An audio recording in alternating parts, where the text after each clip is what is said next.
l'animatrice de la session suivante sur la prévention du paludisme.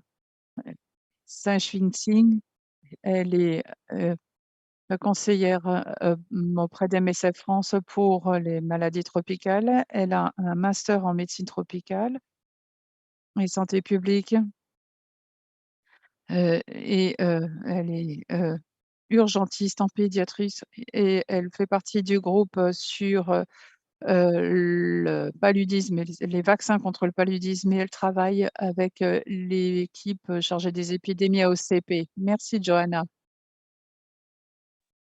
Merci beaucoup, Johanna. Bienvenue à tous à cette session 2022, journée pédiatrique. On va parler de paludisme et je suis vraiment ravie de pouvoir animer cette session. Nous allons vraiment parler du fait qu'il valait mieux prévenir que guérir. Alors, on considère bien entendu que la mise en œuvre de la prévention peut sembler être plus compliquée que l'administration de traitements bien connus. Et pendant cette session, nous allons aborder justement cette question de la mise en œuvre et des défis associés à cette mise en œuvre. Et nous allons parler de stratégies plutôt efficaces qui peuvent également prendre en compte les différentes variations saisonnières et autres dans les différents contextes de MSF.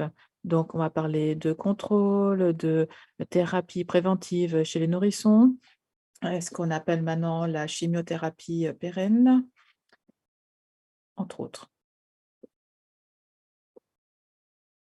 Alors, pourquoi est-ce qu'on doit parler de cela aujourd'hui?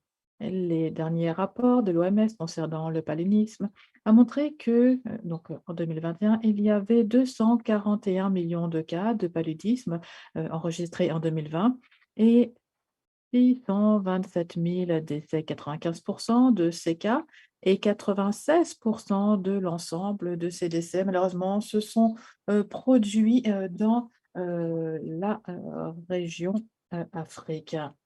Et il se trouve que 4 pays, en fait, comptent la grande majorité des décès. Le Nigeria, la RDC, la Tanzanie, la Mozambique, ce sont 4 pays dans lesquels MSF est présent. Sur ce graphique, on voit que la tendance en chiffres absolus de cas de paludisme, mais également de décès, semble avoir atteint un plateau au cours de ces dernières années. Et malgré les outils disponibles en matière de prévention, les pays qui ont un lourd fardeau eh bien, connaissent une croissance dans le nombre de cas et également le nombre peut être même de 40% plus dans 7 pays. Alors, en Afrique subsaharienne, de plus en plus de personnes vivent dans des régions à risque de paludisme. Donc, on se rend compte que les interventions de contrôle vectoriel ont également atteint une sorte de plateau, un endroit d'endroit. Donc, pour les personnes qui vivent dans les zones à risque, elles ont également du mal à avoir accès aux soins d'urgence et aux soins de santé primaire, ce qui n'est pas adéquat. Donc, il faut agir. L'utilisation des moustiquaires imprégnés sont utilisées depuis longtemps au sein de MSF. Elles ont le potentiel de réduire de 50% le cas de malaria si elles sont utilisées correctement. Mais on ne peut pas distribuer les moustiquaires pardon, comme ça, sans rien d'autre. Il faut que ça fasse partie d'un ensemble d'interventions. Les stratégies telles que la mise en place de TPI ou de TPI donc peut avoir un gros impact. Et les études qui portent sur les TPI chez les nourrissons, utilisant ASP par exemple, eh bien, ont montré que l'on pouvait réduire l'incidence de l'anémie, notamment pendant la première vie, ainsi que les admissions à l'hôpital liées à l'infection de paludisme et aux causes sous-jacentes. Des études récentes ont montré, enfin, ont amené l'OMS à étendre ses recommandations pour inclure le TPI nourrisson et inclure les enfants jusqu'à l'âge de 2 ans. Cela a véritablement changé aussi le nom de cette méthode. On appelle ça la chimiothérapie contre le paludisme pérenne. Donc, si on utilise cela dans les zones concernées, on pourrait prévenir environ 6 millions de cas de paludisme et sauver des dizaines de milliers de vies chaque année. Bien entendu, il y a des nouvelles choses qui apparaissent, des vaccins dont on parlera un petit peu plus tard, qui seront un ajout important à notre boîte à outils. Les outils existants, malheureusement, ne sont pas nécessairement mis en œuvre correctement. Nous avons les interventions de contrôle vectoriel, les médicaments de chimio-prévention, les tests rapides et les traitements. Et à l'avenir, nous allons pouvoir ajouter les vaccins. Mais pour l'heure, au niveau mondial, le contrôle du paludisme est à la croisée des chemins. Donc, ces outils, comme je vous le disais, ne sont pas mis en œuvre de façon adéquate. Donc, malgré certaines avancées depuis 2000, hein, pour ce qui est de certains indicateurs, nous savons que les moustiquaires ne sont pas un élément de protection adéquat parce qu'on voit une diminution euh, d'accès à l'utilisation depuis 2017. On voit également que moins de populations sont couvertes par la protection offerte par la pulvérisation intradomiciliaire. On sait que les gens ont du mal à obtenir ce qu'il faut, par exemple, pendant les deuxième ou troisième trimestres. Alors, il y a également des questions de planning, de logistique pour la mise en œuvre de la CPS. Donc, menaces multiples.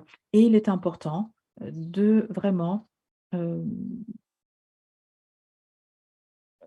profiter du fait que ces dernières années, on s'intéresse plus au paludisme. L'OMS a organisé une journée mondiale du paludisme cette année et je pensais que c'était important de vous parler du thème cette année, à savoir s'approprier l'innovation afin de réduire le fardeau lié à le paludisme et sauver des vies. Donc, il est important de renforcer nos interventions. Nous devons faire preuve de créativité. Nous devons également être proactifs pour pouvoir bien cibler nos interventions en fonction des besoins locaux. Donc, il n'y a pas un seul outil qui permettra de contrôler à lui seul le paludisme. Donc, voyons maintenant un petit peu ce qui se passe au niveau de MSF. À MSF, en 2021, nous avons traité 2 681 464 personnes, ce qui est énorme. Nous avons géré des campagnes de prévention dans différents contextes, Nigeria, Burundi, Guinée, par exemple. Malheureusement, en 2021, seuls 2 pays, la RDC et EK, ont représenté plus de 50 de tous les cas de paludisme traités par MSF dans le monde. Et ce sont des régions dans lesquelles il y avait très peu d'options de chimio-prévention par le passé, mais aujourd'hui, nous allons entendre des membres des équipes MSF qui font du travail innovant dans ces pays pour pouvoir s'attaquer à ce problème. MSF a toujours été heu, un pionnier pour faire avancer les choses en matière de prévention. Nous sommes passés vers les ACT, par exemple, et il y a certains pilotes en Afrique concernant les CPS et il montre bien qu'il faut insister davantage sur la prévention. Donc nous sommes là pour vraiment, heu saisir le moment et améliorer la prévention du paludisme de manière générale. Donc pendant cette séance, nous entendrons 2 conférenciers externes. Le premier, c'est le docteur, Kiga Sabat qui va nous parler un petit peu, du paludisme chez les enfants et ensuite, docteur, Paul Sander va nous parler de l'approche, intégrée à l'équipe et nous avons également 2 personnes du terrain, 2 projets MSF qui travaillent dans le secteur de la prévention du paludisme. Donc avant de commencer, j'aimerais vous rappeler ce que vous pouvez faire avec la plateforme. Vous avez certainement déjà participé à la session un peu plus tôt dans la journée, mais n'oubliez pas que le chat, c'est uniquement pour le chat, pour discuter. Ce n'est pas pour poser des questions, sinon les questions ne parviendront pas au conférencier. Mais si vous avez des questions plus précises, utilisez, s'il vous plaît, l'onglet qui s'appelle questions-réponses Q&A. Vous le voyez à droite de l'écran.